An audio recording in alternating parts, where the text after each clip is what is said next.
ঘটনা কি তারা কি ঘটিয়েছে। আহা, ওরে আমার যুবক যুবতী, জেনে রাখুন, তোমার যখন সৃষ্টিকে ইকরা দিয়ে, তোমার সৃষ্টি যখন পড়া দিয়ে তোমার জীবনটাও শেষ হবে পড়তে পড়তে।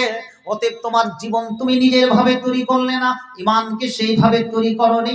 তোমার আজকে 30 বছর গেল, 40 বছর গেল, 50 বছর গেল, এইভাবে কাটাতে কাটাতে কাটাতে কাটাতে ঘুমায়ে ঘুমায়ে যেতে যেতে যেতে তোমার জীবন শেষ পর্যন্ত চলে গেল।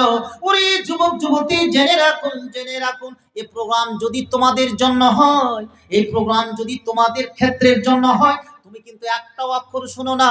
মান করা হারফান মিন কিতাবিল্লাহ ফালাহু কি হাসানা ওয়াল হাসানাতু বিআশরি আমসালিহা, রাওয়াহু তিরমিজি। ওরে যুবক যুবতী, জেনে রাখুন, জেনে রাখুন, তুমি আজকে শূন্য হাতে কেন চলে যাও?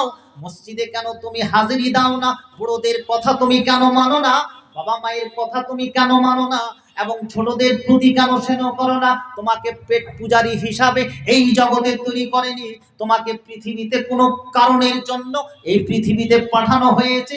অতএব তোমার কেন আত্মিক পরিবর্তন নেই? কেন তোমার আজকে যান্ত্রিক পরিবর্তন নেই? কেন তোমার আজকে কি রুহানি পরিবর্তন নেই? কেন তোমার আজকে যান্ত্রিক পরিবর্তন নেই? তুমি একবার ভেবে দেখো রে, তোমার জীবন তুমি একবার তৈরি করে নাও, এটাই হবে তোমার মিমানের পরিচয়, পরিচয়।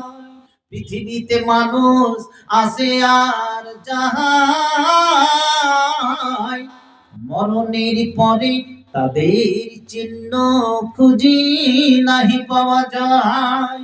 পৃথিবীতে মানুষ শুধু অশান্তি ছড়ায়, ভাই ভাই